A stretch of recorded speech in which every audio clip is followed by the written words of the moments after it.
The CNBC app. Global market news in one place. Customizable sections and personalized alerts. Stocks tracking, interactive charts and market insights all in your hands. Stay connected.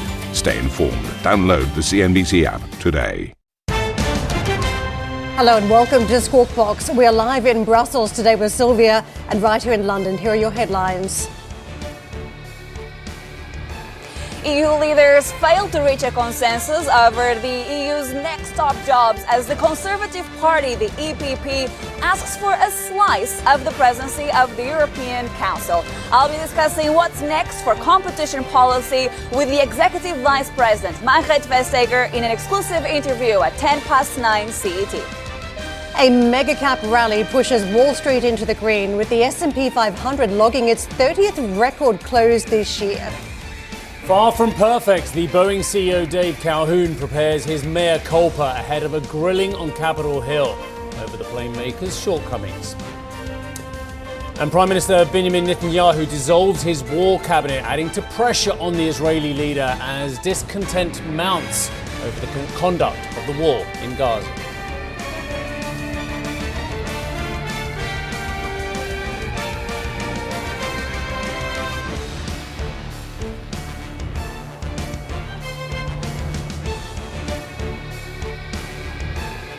An informal meeting of EU leaders has ended with no agreement on the nominees for the bloc's top jobs. Despite expectations, a consensus would be reached. Current EU Council President Charles Michel says he is confident an agreement will be reached by the end of the month. It's just a good conversation. It goes in the right direction, I think, but there is no agreement tonight at this stage. The political parties are playing a role, and this is natural in such a critical moment. They made proposals, and we'll have the occasion in the days to come to work further and to prepare the decision that we need to make. Well, let's get to Sylvia for more. Sylvia, let's just talk about what progress has been made. There seems to be support firming up for Ursula von der Leyen on the back of the snap election in France, some suggesting that they don't want too much change now. So just walk us through the developments that you're hearing there on the ground in Brussels. So indeed, it was not a vain meeting in the sense that we did hear quite a lot of support for Ursula von der Leyen. So at this stage, it does seem that she is on track to stay as president of the European Commission. This is the building you see behind me, for a second mandate. What basically became the key question mark last night was what's going to happen to the presidency of the European Council. Now, because we are hearing the EPP, the Conservative Party, that basically obtained the largest number of seats at the European Parliament, they are to some extent being a little bit greedy in the sense that they are asking also for half of the mandate of the European Council. And going into this informal dinner, the deal was basically that the 5-year mandate for the presidency of the European Council was going to go to the socialists. So at this stage, there's no consensus exactly because they're trying to figure that out. However, EU leaders will be returning here to Brussels next week, and the expectation is that by then we will see a deal. Let's see what's going to happen. But let's, in the meantime, discuss what happened last night with my next guest. Jacob, it's very good to see you. Thank you for joining me here today. Pleasure. First and foremost, what happened last night was indeed this consensus towards von der Leyen. However, the EPP coming with this surprise announcement that they also want a council, part of the mandate of the European Council. What do you make of that? Well, it's how the EPP works. They always want more. I mean, they are the natural party of power in Brussels, if you can put it that way. And I think we should also not underestimate the fact that if there had been a deal yesterday, it would basically have been pre-cooked at the G7. So basically it would have been Meloni, Scholz, Macron coming to see the other 24 leaders saying, this is the deal, please sign at the dotted line. Well, that didn't work, especially because most of the EPP leaders at the dinner last night, they were not at the G7, so they wanted their pound of flesh as well. So there are certain dynamics there, but ultimately there will almost certainly be a deal next week. And that's still a good outcome, in my opinion. Another conclusion last night is that it's very clear that they have this urgency to get a deal done ahead of the French election. Ultimately, what do you think of the potential impact of this surprise announcement from Emmanuel Macron at the EU level? Because 5 years ago, he was the guy that negotiated the top jobs. Well, look, I mean, he clearly threw a hand grenade into the French political establishment, which has had significant implications. It has injected a high level of uncertainty into France. Obviously, financial markets have responded, and it will have repercussions also at the EU level. Certainly, Macron is not in a position to block any deal or spring any surprises. Arguably, he needs a deal. He needs continuity. And if you ask me, he'll also be quite favorably disposed to having Ursula von der Leyen at the Commission presidency going forward, because it basically means that a German has one of the top jobs in the EU, and therefore it will be less likely that a German will go for the other next big presidency that opens at the European level, namely the ECB in 2027, which of course is the election that Macron really cares about. Very interesting. I have not thought about the timing of the ECB with the presidency, the presidential election in France. But returning to Brussels, ultimately what our audience cares about is what these names mean for policy going forward. Assuming that von der Leyen stays as president of the European Commission, and now that we have a right-leaning parliament, what does that mean for policy? What should we expect from the EU for the next 5 years? Well, a high degree of continuity, first of all, which I think should also be reflected in the fact that, yes, there was a gains for the right-wing parties, but they were not big. And the existing centrist majorities essentially persist. Now, we can debate what the party discipline of these party families will be in the European Parliament, but if they vote together, they have the numbers. So continuity, I think, is key. But at the same time, it is true that von der Leyen, who's basically, in my opinion, a minority government leader, she can now go to the European Parliament, and on some subjects, she might be able to find an alternative majority to the right in Parliament, meaning sort of not relying constantly on the centrist majority that is certainly going to give her the presidency. It's not a continuity in the sense of the tone, because the tone has changed even from von der Leyen herself, and now with the right-leaning parliament, you are hearing more comments about the need to be essentially strategic independent, and the whole idea that ultimately what we're seeing is a more protectionist EU. Is that tone likely to stay for the next 5 years? Well, I mean, we have different subjects that we had 5 years ago. We have a war in Europe, and we have certainly, in my opinion, a U.S. presidential election that obviously ties into that calls into question Europe's longer-term security conditions. So obviously security is now number one. I don't think there's any doubt about that. And we saw that in the strategic agenda that the leaders also discussed yesterday. And that, of course, means that other subjects, especially the Green Deal, are no longer number one. So yes, there is a change of tone, but Europe's circumstances have changed, so that's quite natural. So is this basically Europe's, to some extent, tool to protect itself against a potential Trump presidency? Because here there's been quite a lot of conversations about how to prepare for that eventuality. Is a more protectionist EU ultimately the answer to a potential Trump presidency? Well, I think, let's wait and see. It is certainly the case that Europe is now more aggressively enforcing trade deals. Anti-subsidy investigations, anti-dumping investigations are not necessarily, however, against WTO rules. So this is not the kind of across-the-board protectionism that we see from the Biden administration, in my opinion. It's materially different. I personally wouldn't rule out that you could actually cut a deal with China on EVs still. I think what the European Commission did was very thorough, it was very detailed, but it was not, I would argue, naked protectionism, because if it had been so, they wouldn't have given the strongest Chinese EV producer, BYD, the lowest tariffs. So the Chinese have already retaliated to some extent. The Chinese have they are now investigating EU porks. Fine, but we know that the common agricultural policy is heavily subsidizing EU pork producers. But again, I think it is too strong a word to say that the EU's trade enforcement issues are in any way similar to the blanket protectionism that I regard being implemented by the Biden administration. let's look at Meloni, because obviously her party performed quite well at home. However, it seems that she is struggling a little bit to get her voice heard at the EU level. One source told me last night that she was actually quite frustrated with the way things were happening at the dinners because of all the bilaterals going on. What do you think she's going to be asking for at this next cycle of European policy making?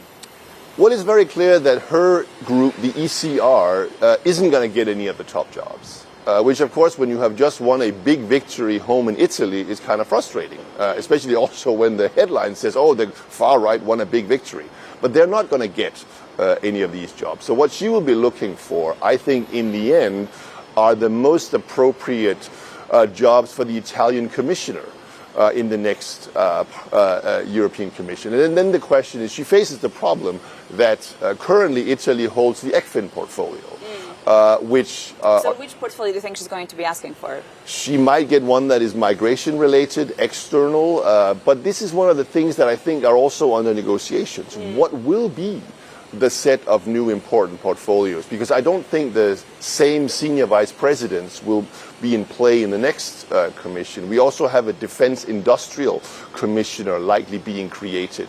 So there are portfolios being allocated there, and I think that unfortunately for Meloni is the current extent of her influence at the European level. Jacob, thank you so much for your time. I'm afraid we have to leave it there. Jacob Kierkegaard, Senior Fellow at the German Marshall Fund of the United States, joining me here in Brussels as we look at this new political cycle. And speaking of that, another portfolio that will be up for grabs is competition policy. I'll have the chance to discuss really what's next for this part of European policy making with Executive Vice President Manfred Vestager in an exclusive interview later on this morning. Loving your work. Excellent. Thank you very much indeed. We'll come back to you in your happy place a little bit later on. We know that you and Brussels are, I don't know, it's like eternal newlyweds, isn't it? Well done you. Dutch Prime Minister Mark Rutte. This is very, very interesting story. Dutch Prime Minister Mark Rutte has backed a deal struck between NATO and Hungary's Viktor Orban, giving Hungary the ability to opt out of NATO activities in support of Ukraine. Isn't that fascinating? Rutte has secured, we understand, 29 of the NATO 32 member states to become Secretary General of the alliance, and told journalists he was, quote, cautiously optimistic of securing the backing from Hungary. It's been the worst kept secret on planet Earth that Mark Rutte is the front runner to take over from Jens Stoltenberg as well. I have spoken to one of the other candidates when I was up in NATO in Vilnius, and that candidate said to me, well, very flattering you should mention my name, but we all know it's Mark's job. Right. So I will say no more about that. But very interesting, actually, that candidate's been mentioned in the vein of another job that's going around at the moment as well. But I'll leave that for now. But I think what is very, very clear is you're not going to get a dovish NATO leader. Given the fact that we have a war going on, Jens Stoltenberg has done, I think, a very, very good job of keeping the allies together. It's been an easy job in some ways recently, because since the war, of course, NATO, that was seen as brain dead by the likes of Macron, has a very clear focus now, again, thanks to Vladimir Putin. So Jens Stoltenberg and his hawkish line will not be replaced by someone less hawkish as well. Mark Rutte, we know, is on the front foot, always on the foreign policy on this front as well. Has clashed many times with Rutte previously about various issues at an EU level as well. If they can give Rutte something, give Orban something to lessen the Hungarian bellicosity towards their moderately friendly state, Russia, because we know that Orban and Putin, they get on better than any other leader within the EU, and Putin as well. I think it's very interesting. Just a couple of points here. Two other standouts. Those are two countries, Slovakia and Romania, at this point. So whether they also fall in line and put support behind Rutte is still a matter for debate. The other points here, at what cost does this come in terms of support from Viktor Orban, the opt-out that we're now hearing in terms of activities around Ukraine, supporting Ukraine activities? That is fascinating. What does it do in terms of undermining NATO if Hungary can simply just opt out of some of these activities? As was the case with Turkey and President Erdogan a few years ago, this is a NATO alliance that is basically formed to protect Western Europe against the Warsaw Pact. Obviously, the Warsaw Pact doesn't exist anymore, and they can very quickly find themselves at the wrong end of a bargaining chip on other issues. Orban wants the safety of NATO, he wants the unanimity of having those weapon systems, etc., etc. If they don't like it, they can find themselves in a bit of a pickle quite quickly, as Erdogan did with the S-400s. He wanted Russian defense systems and American F-35s as well. They can very, very quickly pull the rug on the offer of jets and what have you, if indeed. So there's always a quid pro quo in this one as well. Orban wants certain weapon systems. The withholding of those can happen very, very quickly from the Americans if they don't toe the line. Yeah, it's a good point, isn't it? Let's push on. Coming up on the show, Citigroup downgrades European stocks, citing wider political uncertainty. We'll have the latest after the break. Plus, the RBA keeps rates unchanged, with policymakers warning inflation is easing slower than expected. We'll discuss this hour. And later on, we'll be joined by the CEO of Novonesis as the company holds its Capital Markets Day. You can tune in for that interview at 8:30 CET.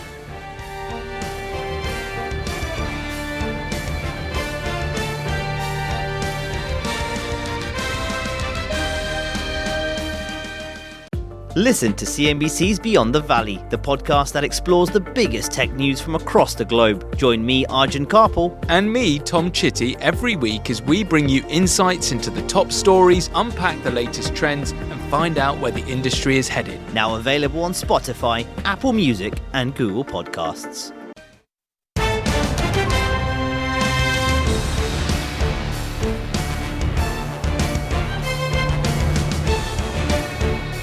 Right, you lot, if you're expecting markets at the top of the show, Karen, we deliberately held it back because I wanted to do the European politics first, and the production team did.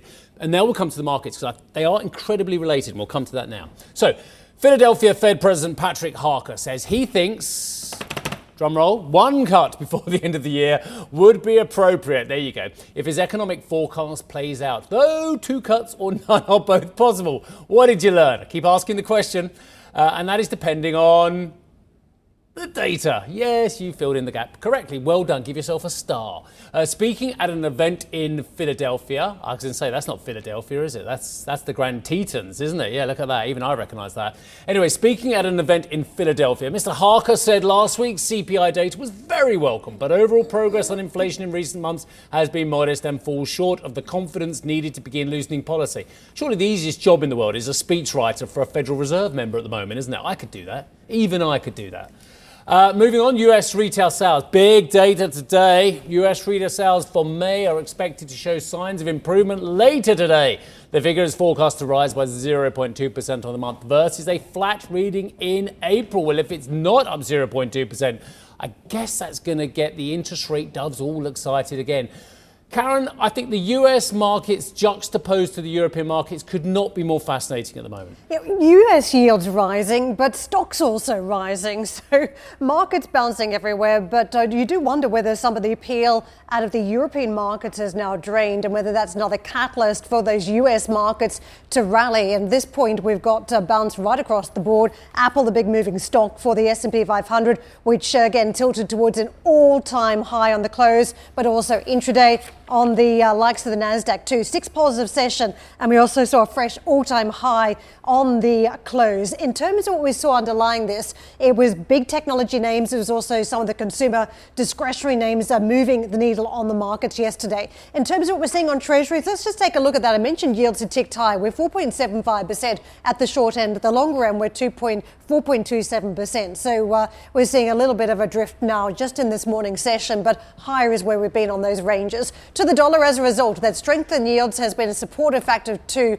for dollar trades, and as a result, the cable trade on the back foot. We're 126.90, so slipping under 127 this week. We've got euro dollar 107.18, so also weaker morning session. Dollar has it versus the Japanese yen too. When it comes to those Asian markets, closely watching the Australian markets today, the Reserve Bank of Australia keeping rates unchanged, but also citing some revisions that has now shown that household consumption is strong stronger than first reported. The Australian market bouncing 0.9%. Shanghai stocks out of China were up by a third, and stocks out of Japan bouncing more than 280 points or 0.75%. The odd one out, really, Hong Kong stocks today. Let me show you the opening calls as we gear up for trade here in Europe. We are chasing mostly green arrows across the boards. 25 for the UK market, 65 on the DAX, 23 on the French market. So it does look as though we're perched nicely ahead of the session on the back of what was a very slight gain yesterday for the benchmark, the stock Yeah, 600. you and I got a great chat coming up because the US juxtaposed to Europe at the moment, the difference is being blamed on the politics by a whole host of people. We had Sharon Bell from Goldman's yesterday talking about the same. Citigroup had an email from their analyst yesterday, Beata Manthi.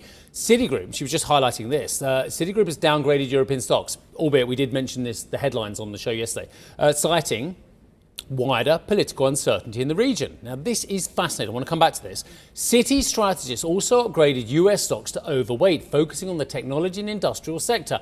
Last week, as you know, the French President Emmanuel Macron's decision to call a snap election triggered a wider sell-off that saw nearly $260 billion wiped from the market cap of French companies.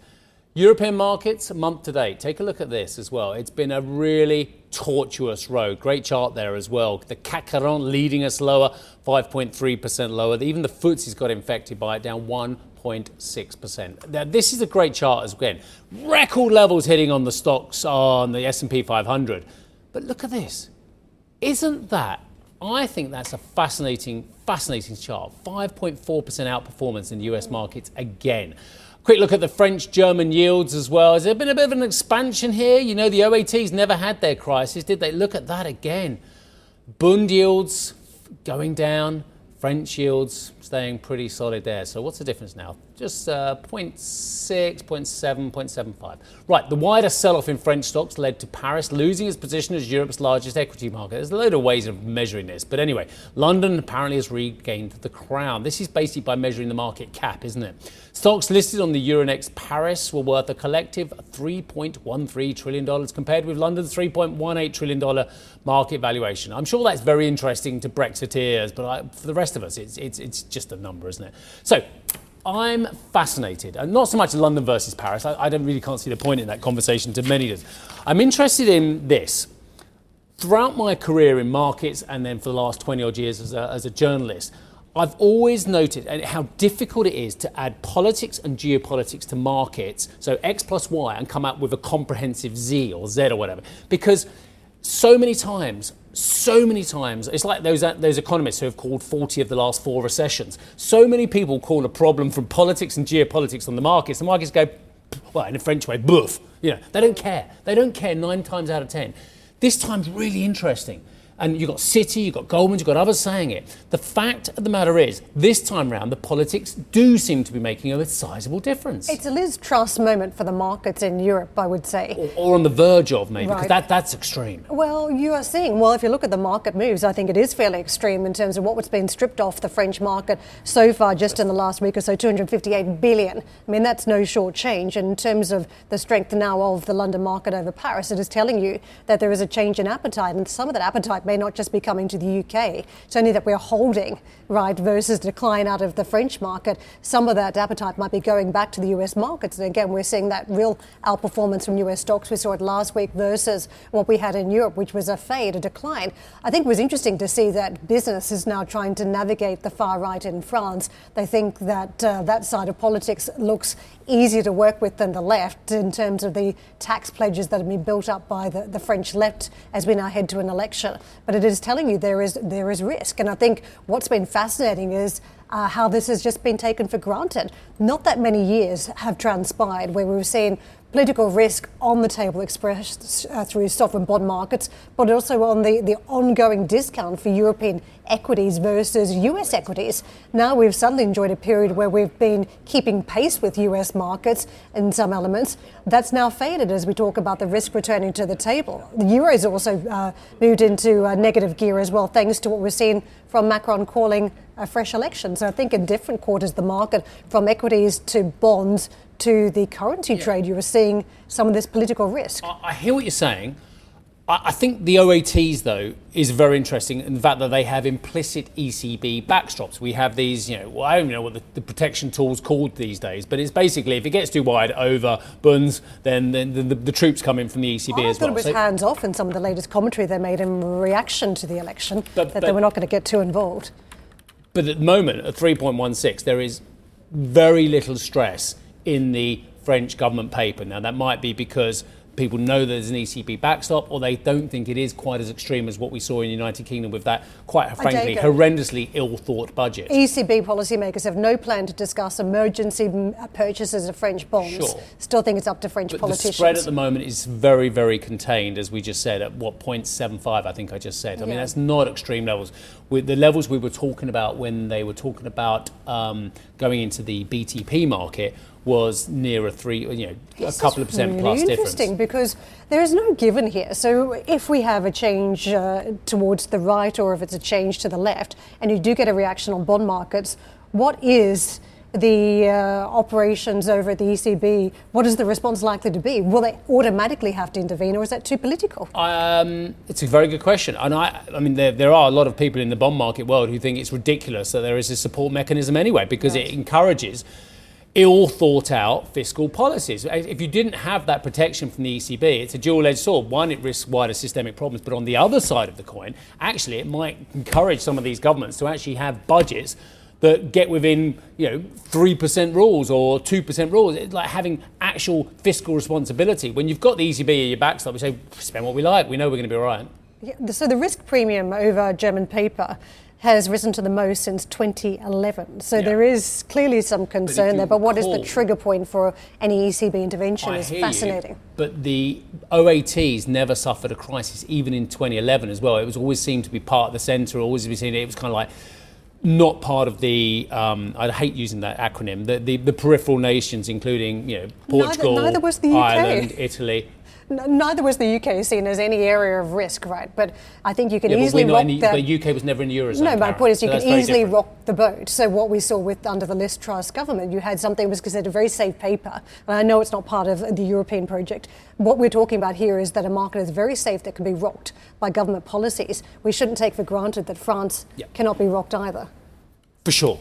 And I think they got away with it in 2008, 2011. They weren't seen as part of the sovereign debt crisis, although many of us were looking at times saying, well, there's a lot about the French economy here and the French deficits that looks very, very similar to what we're seeing in economies where we're selling off the Italian paper, the Portuguese paper, the Greek paper, the Irish paper as well. So I think the French got a pass in the sovereign debt crisis. This time around, I think they're still getting a pass at the moment. Yeah, I wonder, when having Macron as president, still, no matter the outcome, does that make a difference in terms of any swings in terms of risk? Well, it depends how effective government will be. If you have a prime minister who doesn't share the same political persuasions as him, which is highly possible at the moment, that's going to be, I think did you say lame duck? Someone mentioned it earlier on. Potentially, it's very difficult to govern France, which is a given anyway. It's a great debate, isn't it? It's one that I think many should be having in markets at this point. Thank you for listening to Squawk Box Europe Express. For more market-moving news, you can head to CNBC.com. Or join us again on the show with Steve Sedgwick, Karen Cho, and myself, Arabile Gumete, weekdays on CNBC.